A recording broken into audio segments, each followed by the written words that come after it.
হোমেন বৰগোহাঁই ডাঙৰীয়াৰ সুবালা উপন্যাসৰ প্ৰথম পৰ্বৰ তৃতীয় ভাগ পাঠ কৰিবলৈ ওলাইছোঁ। ভুল ভ্ৰান্তি ক্ষমা কৰিব। তৃতীয় ভাগ। খালী পেটেৰেই আমি সেই ৰাতি বিচনাত শুই পৰিলোঁ, কিন্তু বেঙা শুবলৈ নাহিল। কোনোবাই ধৰি চকু কণা কৰি দিয়া বনৰীয়া পশুৰ দৰে সি অন্ধ হিংস্ৰ আক্ৰোশত গক গক শব্দ কৰি কোঠাটোৰ চাৰিওফালে ঘূৰি ফুৰিলে। সি যেন মানুহ নহয়, স্বয়ং ভোকৰ মূৰ্তিমান ৰূপ। খঙত পাগল হৈ সি মাজে মাজে আইৰ পিঠিতে পচন্দ গোৰ মাৰি দিয়ে, কিন্তু আয়ে উহ শব্দটো পৰ্যন্ত নকৰাকৈ অলৰ হৈ পৰি থাকে। ভোকৰ যন্ত্ৰণাত চেঙালুটি খাই খাই অৱশেষত বোধ হয় বেঙাৰ ভাগৰ লাগিল। জুইৰ কাষত সুদা মাটিতে সি শুই পৰিল। আমাৰ বিচনা আৰু মাটিৰ মাজত কোনো পাৰ্থক্য নাছিল, কাৰণ শুবৰ কাৰণে আমাৰ কাঠৰ খাটিয়া দূৰৰ কথা, বাঁহৰ চাং এখনো নাছিল। আমাৰ ঘৰো আছিল মাত্ৰ এটা।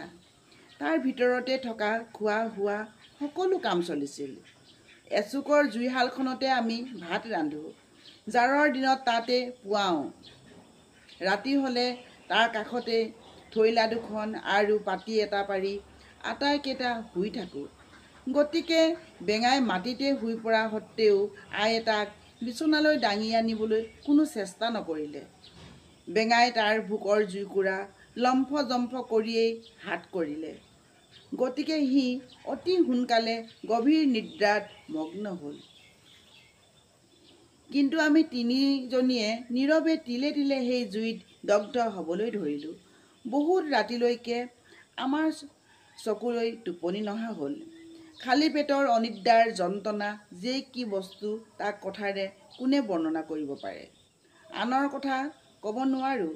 সেই সময়ত যিটো অনুভূতিয়ে মোৰ সমস্ত হৃদয় ছাৰখাৰ কৰি পেলাইছিল, সি হ'ল এটা প্ৰচণ্ড অবুজ অভিমান।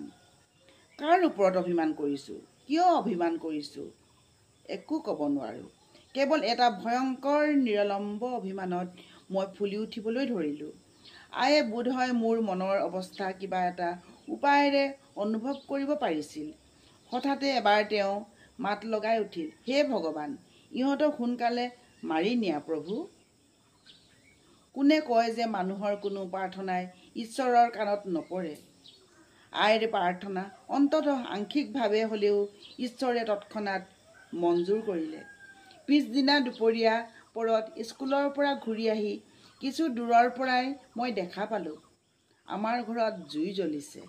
এজাক মানুহে বেঢ়ি কুঢ়ি জুই নুমুৱাবলৈ চেষ্টা কৰিছে। মই হাতৰ ফলি পুথি আছাৰ মাৰি দলিয়াই পেলাই উধাটো খাই ঘৰৰ ফালে দৌৰ দিলোঁ। ইতিমধ্যে সকলো পুৰি শেষ হৈছে। মানুহবোৰ বোধহয় খুব বেলিতহে আহি পালে। মোক দেখি দুই এটা মানুহে মোৰ ফালে আগবাঢ়ি আহি উহ আহ ইত্যাদি শব্দ কৰি মোক সান্তনা দিবলৈ চেষ্টা কৰিলে। মই সিহঁতৰ সান্তনালৈ কাণ নকৰি একে দৃষ্টিৰে ঘৰ পোৰা ছাইৰ দমটোলৈ চাই ৰ'লোঁ। হঠাতে মই আতংকত চিৎকাৰ কৰি উঠিলোঁ, বেঙা, বেঙা ক'ত, ক'ত গ'ল? মোৰ চিঞৰত মানুহবোৰ চক খাই উঠিল। সিহঁতেও অলপ আতংকিত হৈ কেইবাটাও একেলগে প্ৰশ্ন কৰিবলৈ ধৰিলে, বেঙা ঘৰতে আছিল নেকি? মই পাগলৰ দৰে কান্দি কান্দি চিঞৰি ক'বলৈ ধৰিলোঁ, বেঙা ঘৰৰ ভিতৰতে আছিল। আইহঁতে বাহিৰৰ পৰা দুৱাৰ বন্ধ কৰি হাতলৈ গৈছে। সি পুৰি মৰিব পাৰে। বেঙা, অ' বেঙা। মোৰ কথা শুনি মানুহবোৰে ব্যস্ত হৈ ছাইৰ দমটো উকটিবলৈ ধৰিলে। অলপ পাছতে কেইটামান মানুহে ইচ ইচ হাই হাই কৰি আৰ্তনাদ কৰি উঠিল। লগে লগে এটা মানুহে ছাইৰ দমৰ পৰা দাঙি লৈ আহিল বেঙাৰ আধা পোৰা, মুখৰ চিন নোহোৱা বিভৎস মৰা দেহটো। ধন্যবাদ। হোমেন বৰগোহাঁই দেৱলৈ সেৱা শ্ৰদ্ধা জনাই আৰু আপোনালোকলৈও শ্ৰদ্ধা জনাই আজিৰ পাঠ সামৰিছোঁ।